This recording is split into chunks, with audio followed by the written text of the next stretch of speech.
What's going on? It is my third day doing these videos. My voice is coming back, so it's not so raspy, but excuse the way I sound. But so people always ask me, well, not they don't always ask me, but they wonder what's it like being a fentanyl addict. What does it feel like? Why do I like it so much? Why can't I just quit?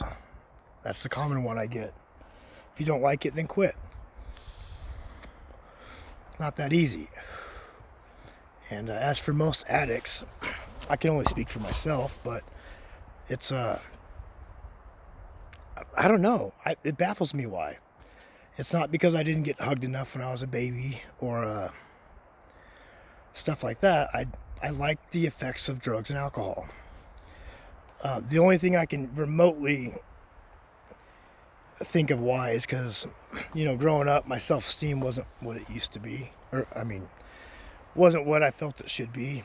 I was raised by a single mom who would get involved with these relationships with older men who were typically alcoholics and beat her, abuse her, me sometimes, not so much.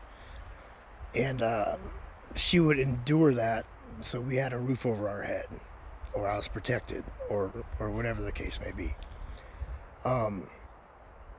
Until finally she had enough and left. But that time she was single, she got, I'm sorry, there's bugs around me. She got involved with drugs and alcohol. Crack. First it was drinking, going out drinking every night. Goddamn bug. Sorry. And then it went to crack, cocaine. I was 11, 12, 13 at that time.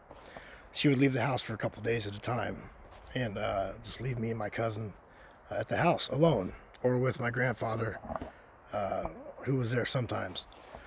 At age 14, she was doing meth. That's when her and I first did meth together. It was crank back then.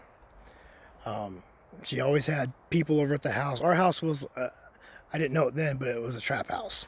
Okay, all the neighborhood druggies came by and I'd stay up all night. They'd always go in her room, lock the door, and be laughing, having a good time. And I got curious one day.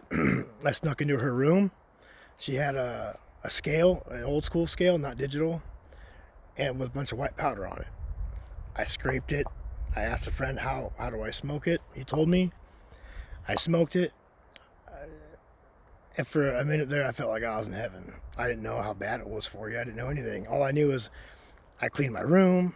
I was go, go, go, go, go. All this energy, and it was great, But that opened up the door for so many other opportunities to use, because I thought, well, this high is pretty cool. I smoked weed. That high is like this. What do these other drugs feel like? And so I tried every single drug you could think of to see what they felt like and to see which ones I liked and which ones made me feel the best. And it was opiates, pain pills. I would take a handful of Vicodins, 17, 18 years old, like 4 or 5, and throw up. And I'd feel so good when I threw up, weirdly. And that was my love throughout my 20s. Pain pills, Percocets, that kind of stuff, right? I tried heroin when I was 18. A friend injected me with some heroin, me and 2 other friends, and we all were throwing up. Just we were effed up, but it felt so good, right? It felt like God came down and kissed me on the forehead. Only way I can attribute it to, which is horrible to say. But that's why so many addicts get hooked on this shit. And so throughout my 20s, it was pain pills and alcohol. I didn't think I had a problem with alcohol because I thought, well, I'm too young to have a problem. Until I lost my wife and my family. My wife cheated on me, left me. I was away from my kids for almost a year, minus the weekends. And it was horrible, and I knew the drinking had to stop. So Third day of alcohol withdrawals, I asked a friend of mine if he had any Xanax or Valium to help with the withdrawals. He said, no, I have some heroin. And I was like, oh, nope, I ain't touching a needle ever again, right? He said, no, you can smoke it. So I said, okay. I tried it. Back again, hooked, right? Horrible. Fucking horrible. Excuse my language. Long story short, a couple years later, I go through recovery. I tried 5-6 times to get sober, right? And I make it 2 months, 5 months, 6 months. This last time was almost a year and a half.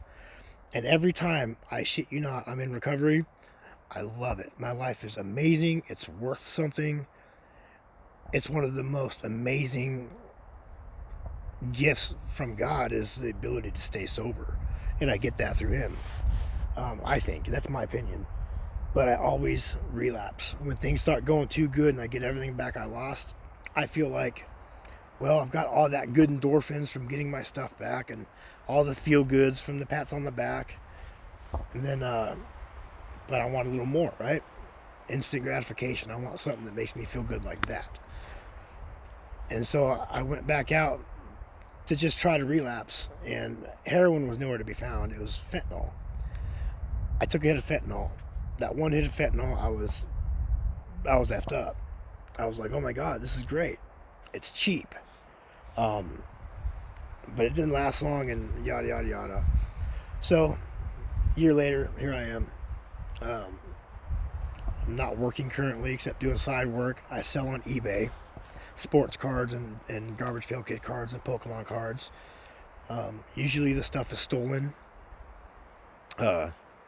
which I'm not proud of, whether I buy it off a booster or I've taken it myself, which I've gotten in trouble for. And it's horrible, man. You know, I've had my son for the last 5 years. He's 15. And, you know, he doesn't deserve that kind of role model. Although I don't do it around him or in front of him, he has no idea of it. Just the shame I have built up over what I've turned into, because I'm a good person. I'm a great person.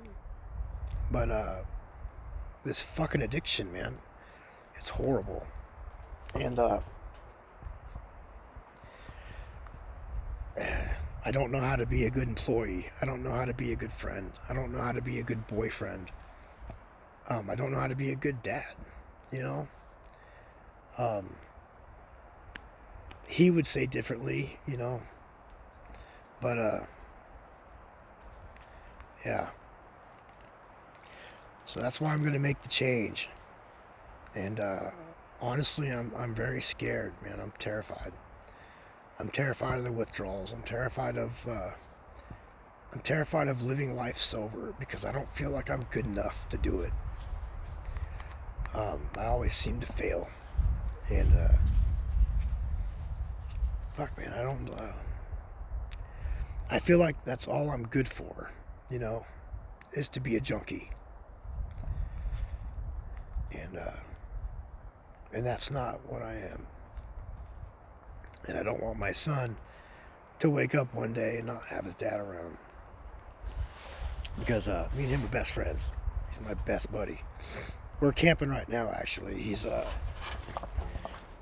over there packing up the tent that way.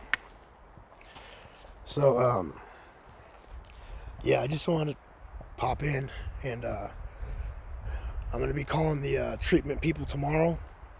And they're going to get me the doctor's appointment to see about the Suboxone program and tell me what my next step is. So, I don't know why I just told you guys all that stuff. I vented a little bit. I'm sorry. I don't even think anybody watches these, but if it helps anybody, then good. And to the 2 people that messaged me about being addicts and making a change yourself, that's awesome. I wish you guys luck. And hopefully 30 days from now, you guys message me and let me know how you're doing. Or anytime you want to talk. Okay, I'm here. I appreciate y'all. Come say hi to my kid real quick.